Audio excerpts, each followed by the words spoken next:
Jake with Bond Performance. Installed a steering wheel for a customer on a Mk7 GTI today, and figured I'd do a quick tech tip kind of video on that. I didn't get footage of the actual install. I snagged a couple still pictures, but didn't have a whole lot of time today, so we didn't shoot video. So I'll just do a quick recap and give you your tool list, and if you guys run into any questions or anything, you can always comment below. For the tools, you're going to need a 12mm triple square. That'll be for the bolt that holds the wheel to the hub. There's no puller or anything special outside of that for removing the wheel itself. The airbag will be removed with 2 clips that can be accessed by turning the wheel 90 degrees, and I can get more into that. But the part that really held me up today, I ended up working around it, but I was unaware that the trim piece isn't all that holds the buttons on. The hardware on the back is really small triple square fasteners. And while I do have a good variety of triple squares, I've got T5, T10, T15, and so on all the way up through the bigger sizes, the more common ones. These fall somewhere between T5 and T10, so don't put yourself in a situation like I did. I'm sure there's a kit. You're not going to buy these individually, but I'm sure there's a micro T5 through T10 or T15 torque set that you can buy. I'm planning to buy one today when I have some time, and I'll post a link to that either in the description or the comments, so you guys will have access to that as well. The other thing that you could probably work around, but you should have a trim removal kit. That was really helpful to not damage the wheel or the trim. We didn't reuse the trim, but still nice to get it off without any damage in case he ever goes back to stock. So, to the install process itself, as always with an airbag, you want to disconnect the battery just to be safe. Don't want an airbag going off in your face. So at the very least, disconnect the negative battery terminal, if not both. 10mm for that. Just be aware of your tool placement. Don't arc to anything. The ECU isn't covered on some of the newer cars, so just be aware of that. I've seen people that aren't real familiar with working on stuff on the forums have arced the ECU and ruined it, removing battery terminals, so just be aware of that. Like I mentioned before, when you go to release the airbag itself from the center of the steering wheel, you'll want to turn the wheel 90 degrees either direction, so you won't have any power, but key to the accessory position, turn the wheel 90 degrees, and there's a slot in the back side of the wheel. You use the number 2 screwdriver flat blade to engage in the narrowest part of that slot, which would be the highest part of the slot, with the wheel turned 90 degrees and the slot being above the column. Now remember, to gain better access for this, the wheel tilts and telescopes, so you can pull the wheel all the way towards you to have better access there. So you'll be prying down on the lever inside of there, and you'll hear a notable pop. It'll release one side of the airbag at a time. Spin the wheel the other way. Now, something I've seen some confusion on with removing the actual wheel itself, that 12mm triple square that holds the wheel on once the airbag's out of the way, and I don't want to skip over it, there's 2 connections for the airbag, a bigger yellow clip in the center and then a black clip to the driver's side or left side. Just be careful removing those, just like any other Volkswagen clip. You're going to want to put some inward, like, tightening pressure to release it, and then depress the lever to unlock it. The yellow one's got a 2-part release, so the smaller gray center section pulls out and towards you with your fingernail, and then you can unlock it. So anyway, back to the fastener holds the wheel to the hub. Don't overcomplicate it. You don't need to mark anything. Just put the wheel straight.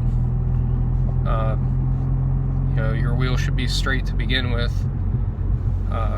As far as your alignment goes, if your car hasn't been messed with before. There's a really tight spline count, so you can be really precise about where the new wheel is going back on. There's no reason to turn the wheel during the removal and installation process itself. You turned it for the airbag, but with the airbag off, put the wheel perfectly straight and grip the wheel with your knees. That's how I did it. You could hold it with your other hand, but for me the fastener wasn't very tight,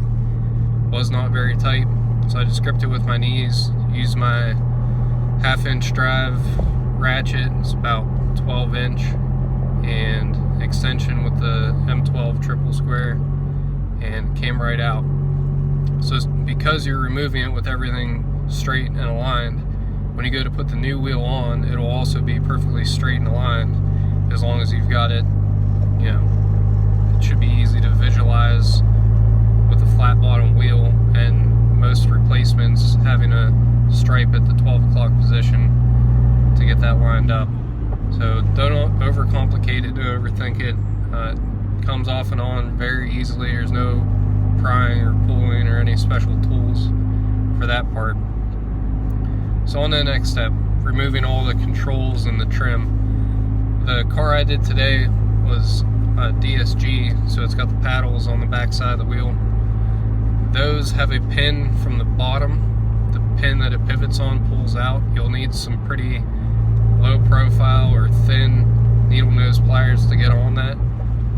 Simply remove the pin, the paddles come off. Just be aware going back together that the outer edge tucks in to the button itself. There's grooves that it engages in. Engage it in the grooves before trying to line up the pin. It's pretty straightforward. So moving on from there, the pry tool will come in handy, taking the chrome, or if you have the black trim off around the wheel. Just be careful and work your way around. I was being a little bit too careful at first. I mean, it does take some force to remove it, but just be smart about it. Don't have 6 inches of gap on one side and still completely seated on the other. Try to keep it somewhat even going around. And they're all just straight clip connections, so they will pull straight out. I didn't break any, and I normally don't have that great of luck with trim pieces, so if I can do it, anybody can. Moving on from there, the paddles themselves are held on with a T20 Torx, and I guess I should have mentioned that at the beginning of the video, but T20 is a very common size. So one T20 each removes the actual paddle mechanism itself with the switch and the electronics built in. One connector each for those, and then you're on to the buttons themselves, which remove from the wheel. They sit down in from the front, but there's hardware from the back, and this is the hardware that was throwing me off at the size. It's somewhere between T5 and T10 Torx. My workaround for that, because I didn't have the correct size, was a 5/64 flat blade screwdriver. So I was only using 2 of the 6 points in the Torx start bit. Not ideal, but if you're careful and you use plenty of downforce pressure on the fastener, you can make it happen. But like I said, you guys have fair warning about the potential issue with not having the correct tool, so hopefully this will help you out there. So there's 3 of those per side. The buttons are individual of each other, but there is a harness that joins the 2. through the center. So just be mindful of that going off and on. It's got several not really clips, they're just standoffs molded into the wheel that align the proper routing of that to clear being damaged by the airbag or anything else. So basically just reverse order from there. Just be careful with everything you do. Go slow. The first time I put one of the paddles on, it was perfect. The other one was not. It was kind of hanging up. So it actually ended up being a slight alignment issue. Like I mentioned before, making sure that you're indexed into the grooves on the outer edge of the button. And you'll see what I'm talking about when you actually get in there. So, sorry for not getting video on this, but I feel like this could cut somebody's install in half, knowing all this stuff coming into it. There are other videos out there. I watched one and it was pretty clumsy and had some bad advice in it. So just comment below if you guys have any other questions, and I'll post some pictures on the Facebook page. If you don't follow that, it's the same name, Bond Performance LLC, and this will kind of give you a visual of what I'm talking about here. I'm not set up to really edit video right now. I finally bought a MacBook and I have my DSLR, but I need to get the adapter to be able to actually upload stuff easily. So we're getting there. 2020 is definitely gonna see a lot of changes in the channel, hopefully all for the better. Subscribe if you haven't, and thanks.